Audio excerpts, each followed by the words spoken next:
们今天继续讲伤寒论。上次我们讲了脉浮，教大家中医怎么把脉的技巧，还有解析了在感染的时候为什么脉会浮。今天我们顺着原文讲头项降痛。头项降痛是古代文人常用的一种语法，翻成白话就是头痛项降。伤寒论就告诉我们，在感染的早期，还没发烧之前，人体会先出现头痛项降不舒服。我们上次提到，在感染早期，人体会动用免疫细胞来抓捕细菌病毒。我们还把免疫细胞比喻成保安、警察还有军队。一开始，人体的局部黏膜出现损伤，那内环境暴露，细菌病毒就会趁机入侵啊。最早出手干预的就是附近的免疫细胞。那我们可以理解成现场最近的保安，这就是现在医学说的局部免疫。如果细菌病毒太强，保安顶不住怎么办？那就打电话报警了。人体会释放各种免疫因子，把更远处的免疫细胞召集起来，一起围剿这些捣乱的细菌病毒啦。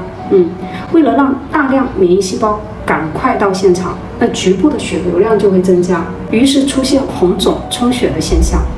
而血液本身带着人体的温度啊，那局部血流越旺，带来的热量就越多了，所以感染的部位就会发热。大家不要小看这一点热哦。这个热很重要，不只是可以抑制细菌病毒的活力哦，它还可以提升免疫细胞的战斗力。所以我们说感染初期良好的血液循环可以给病灶带来更多的免疫细胞、更多血流、更高温度。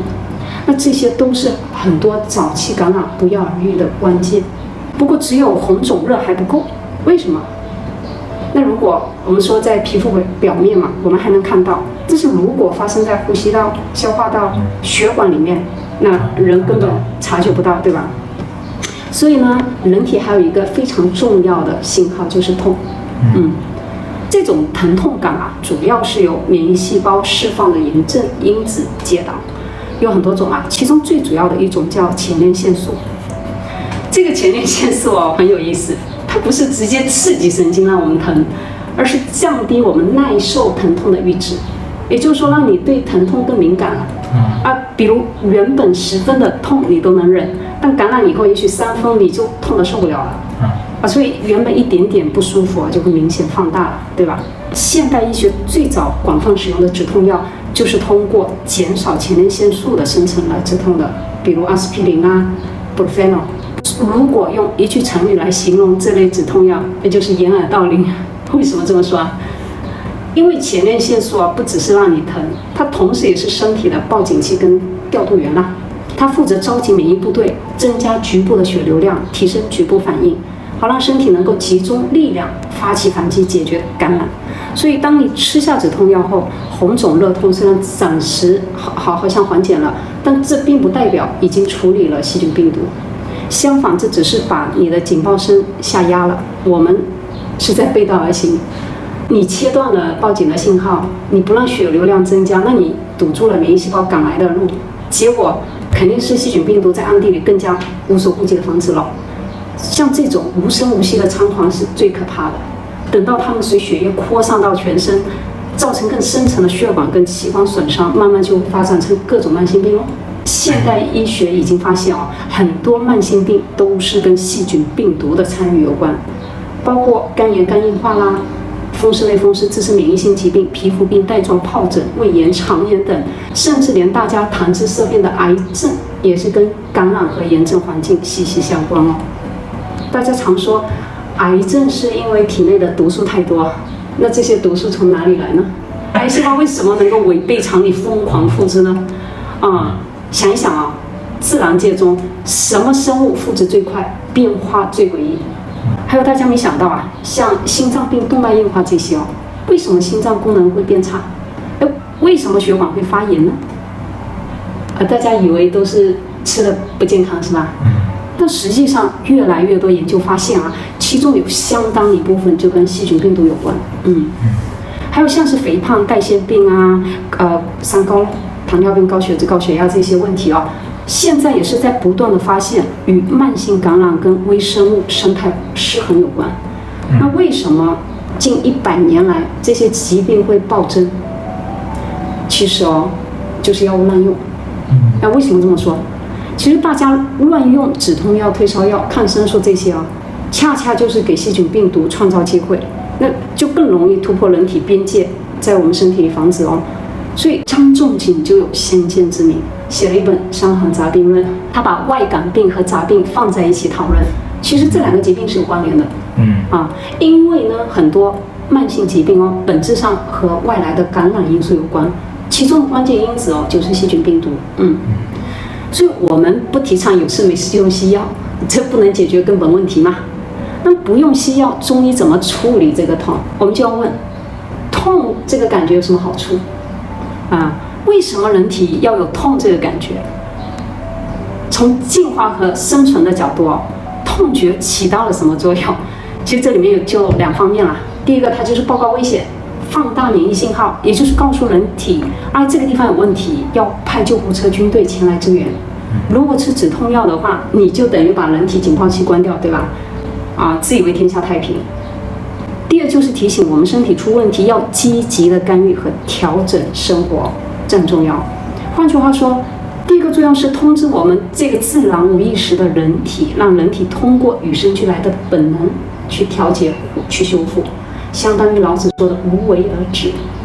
第二个就是告诉有意识的我们，要知道自己身体有问题了，要随顺身体的自然本能，把不利的因子去掉，好好休息，对吧？适当的干预，帮助本能。不要背道而驰，不能违反本能的趋势。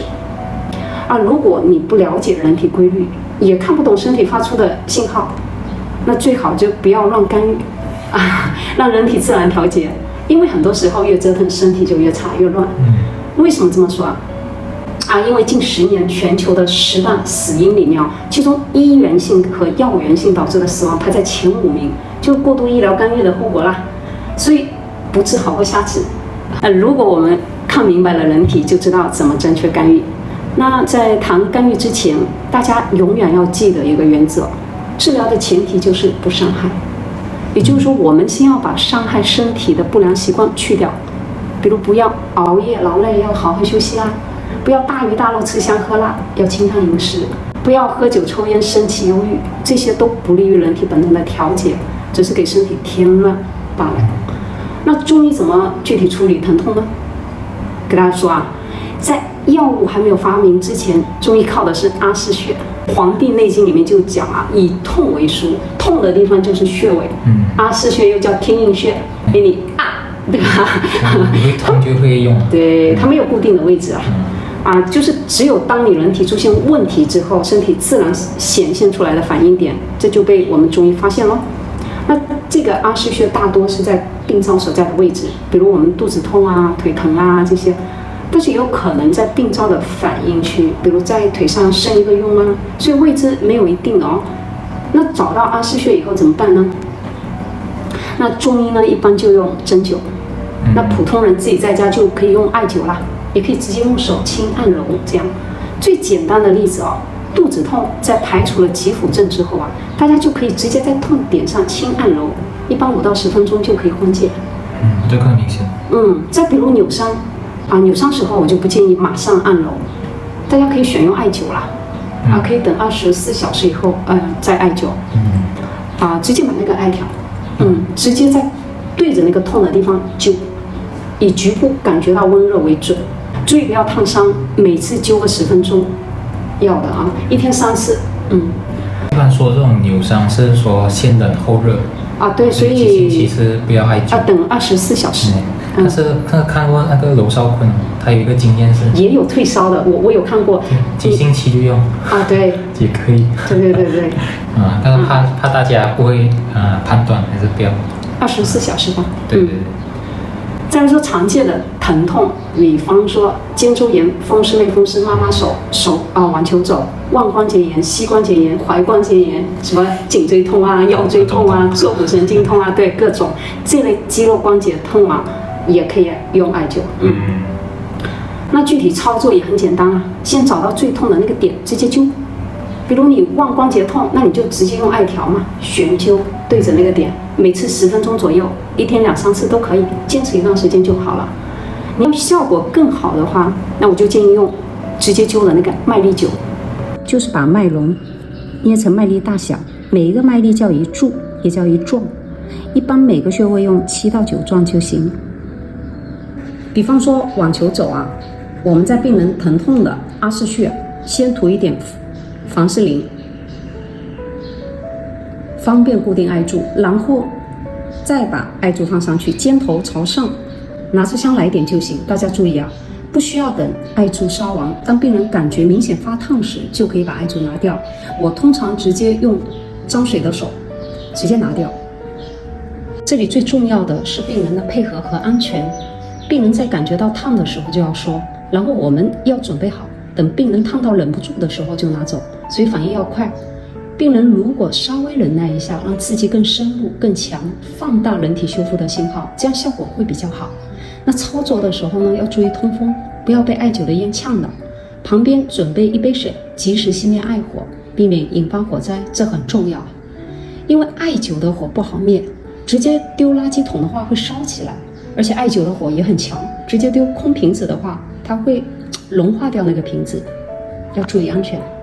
那么艾灸操作整体来说是很安全的，对慢性病引起的疼痛效果也很好，即使是痛风、类风湿急性发作的时候也是很有效，大家不妨一试了。皮肤的红肿热痛也可以用，但是要求还没有化脓的情况下用麦粒灸，因为它毕竟直接嘛，你化脓的话肯定不好。